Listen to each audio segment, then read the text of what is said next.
안녕하세요. 저는 소프트웨어학과 박미수입니다.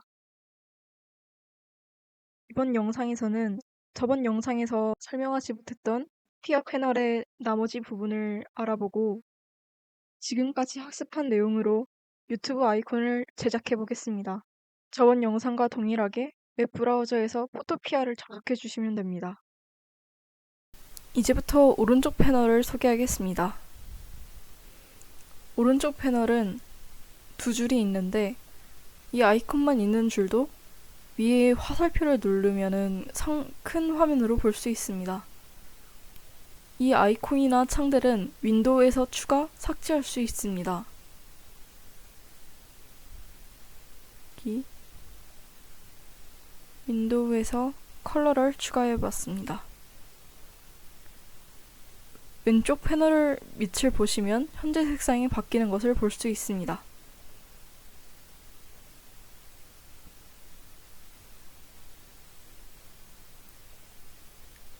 왼쪽 줄에서 브러쉬 아이콘은 브러쉬 툴을 선택하고 사용할 수 있습니다.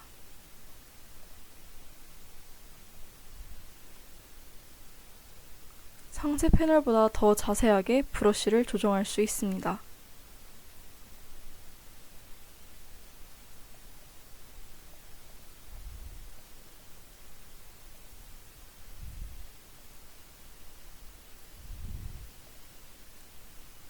그리고 그 밑에는 아까 보았던 캐릭터, 패러그래프 창이 있고 그 아래는 플러그인이 있습니다. 플러그인에 대해서는 다음에 다시 설명하겠습니다.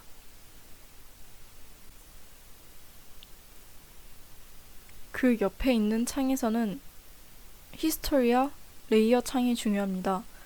히스토리 창은 제가 어떤 도구를 사용했고 무엇을 변경했는지 보여줍니다.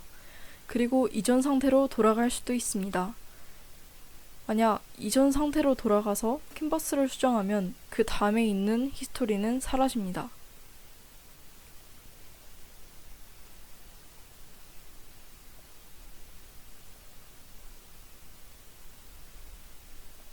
이전에 제가 영상을 찍으면서 다른 것을 수정했기 때문에 아까와 화면이 조금 다를 수도 있습니다.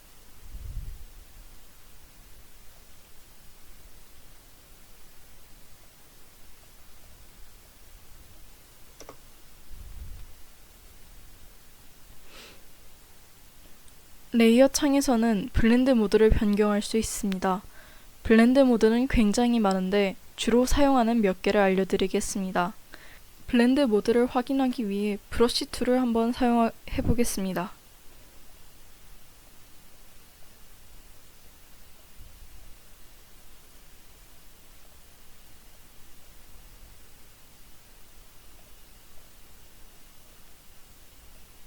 이렇게 세 개의 선을 그어놓고 기본적으로 레이어를 생성하면 대부분의 레이어들은 모두 노멀 모드입니다. 여기 멀티플라이 모드는 곱하기 모드입니다. 기본 색상과 혼합 색상을 곱해 레이어를 어둡게 만듭니다. 이때 검정색을 곱하면 검정색이 되고 흰색을 곱하면 색상의 변화가 없습니다.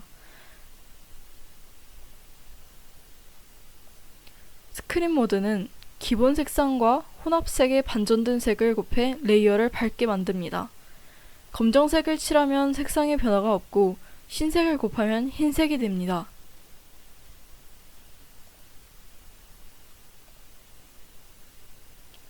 오버레이는 기본 색상에 따라 색상을 곱하거나 스크린합니다.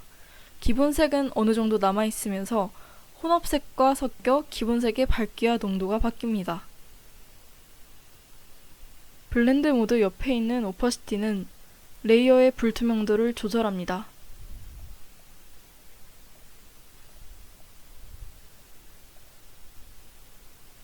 또 레이어를 다양하게 잠글 수 있는데 맨 왼쪽에 있는 아이콘은 레이어 영역을 벗어나 수정하지 못하게 합니다.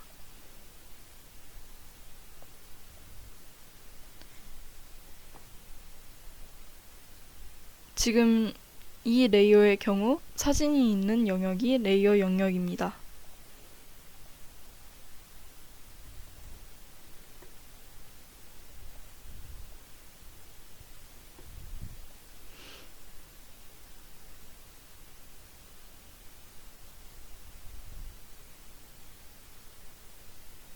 그 옆은 브러쉬를 사용하지 못하게 하고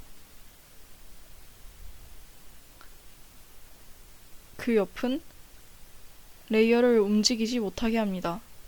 지금 무브트를 사용했는데도 레이어를 움직일 수 없습니다.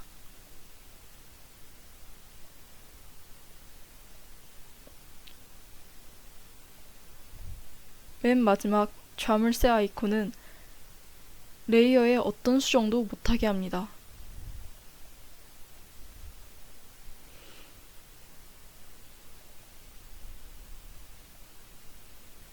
그 아래에는 캔버스 레이어들이 있습니다. 레이어의 순서를 변경하거나 레이어를 선택할 수 있습니다. 컨트롤을 눌러 여러 레이어를 선택하면 선택한 레이어들이 모두 선택됩니다.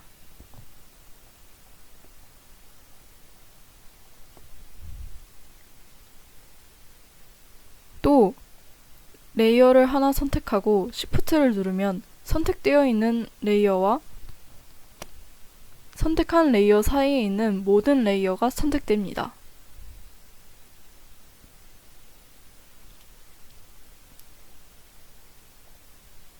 레이어 패널의 하단에는 새로운 레이어 만들기, 지우기가 있습니다.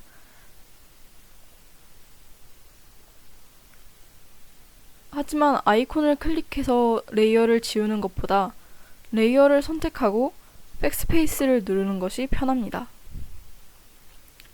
또 폴더를 생성하여 레이어 관리를 편하게 할 수도 있습니다.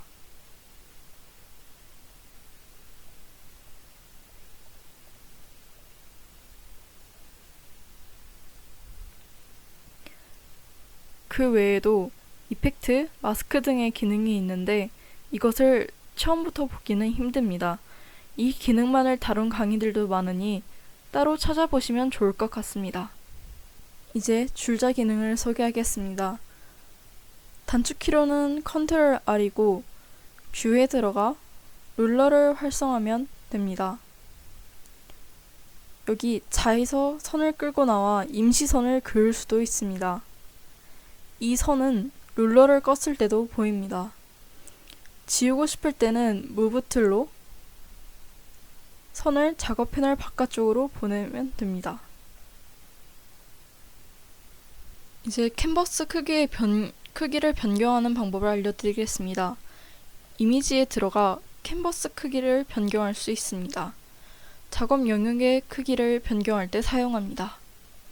그리고 캔버스 크기 밑에 있는 이미지 크기 변경은 결과물을 내보냈을 때의 크기를 말합니다. 소개 마지막은 저장하는 방법과 결과물을 내보내는 방법입니다. 파일에 들어가 세이브를 누르고 PC에 있는 저장소를 누르면 됩니다. 지금 저는 이미 레이어를 하나 저장했기 때문에 저장소를 지정하는 화면이 뜨지 않습니다. 이 저장 파일은 PSD 파일로 저장됩니다. 결과물을 내보낼 때에는 파일에 들어가 Export As를 눌러 원하는 형식을 선택하면 됩니다.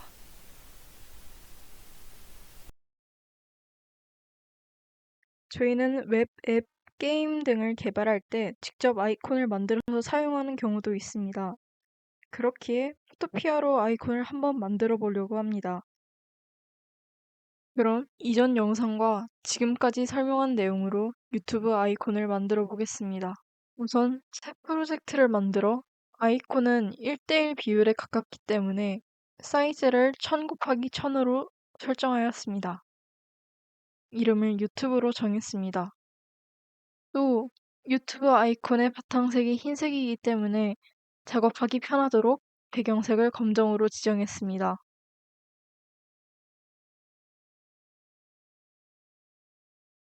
도형 툴을 선택하고 P를 흰색으로 지정한 뒤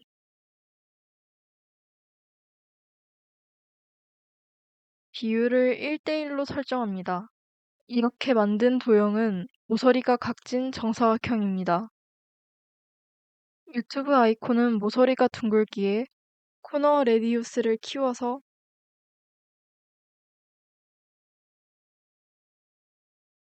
모서리를 둥글게 만들었습니다.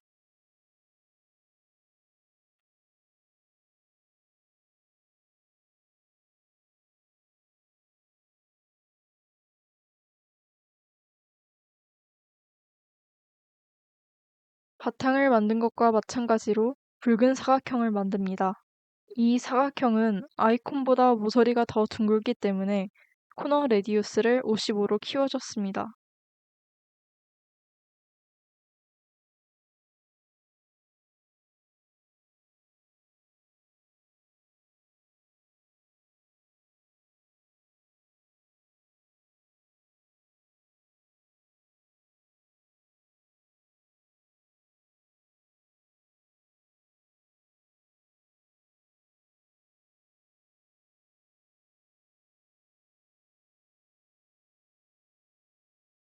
사각형의 비율을 바꿔주기 위해 컨트롤 알트 T 단축키로 변형 상태로 만듭니다. 흰색 점들을 조정하면 비율이 그대로 유지되는데 컨트롤을 누른 상태로 점을 잡은 뒤 시프트를 누른 상태에서 점을 움직이면 원래 도형과 같은 각도로 움직입니다. 재생 아이콘을 그려주기 위해 도형 툴에서 모양을 찾았습니다.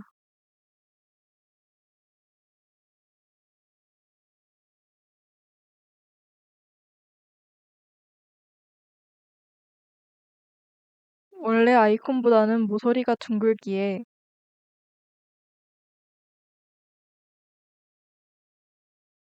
패스로 수정하려 했습니다.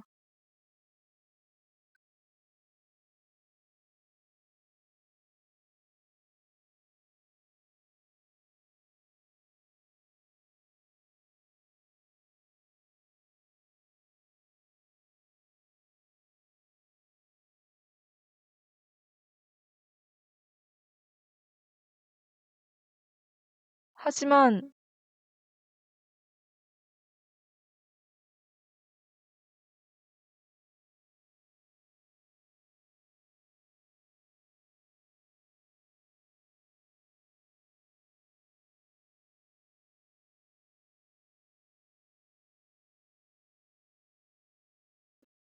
패스로 수정하는 것이 더 어려워서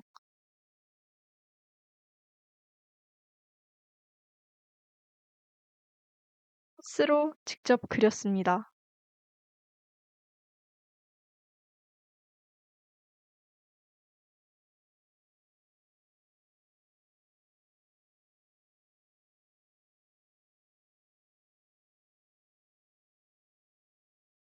그리고 원래 아이콘과 유사하게 만들기 위해 재생 아이콘을 조정했습니다.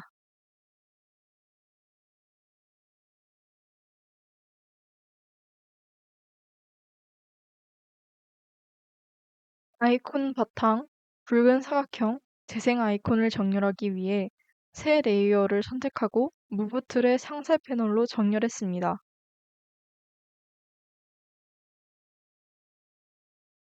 이제 백그라운드 레이어를 끄면 검은 배경이 없는 아이콘만 내보낼 수 있습니다. 이 프로젝트를 PSD 파일로 저장하고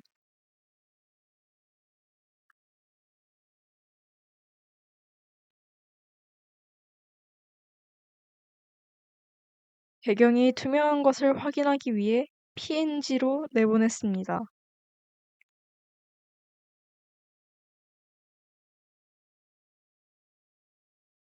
PNG 파일을 열어보면 배경이 투명한 것을 확인할 수 있습니다.